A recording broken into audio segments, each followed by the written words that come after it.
How to request product reviews on Amazon Seller Central. Product reviews can make or break your sales on Amazon.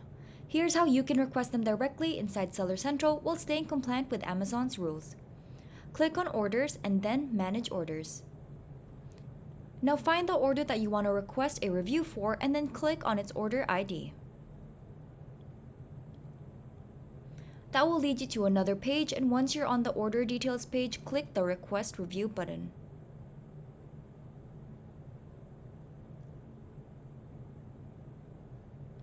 This sends a standardized Amazon email to the customer asking for both a product review and seller feedback.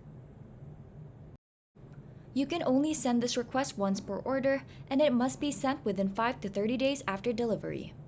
You must also not offer incentives like discounts, gifts, or freebies in exchange of a positive review.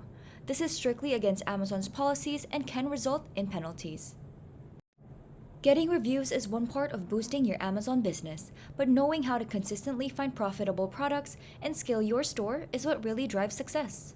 Now that's where the OA Challenge comes in. It's the simplest, fastest way to learn everything about online arbitrage without the expensive trial and error. Click on the link below to try it out now.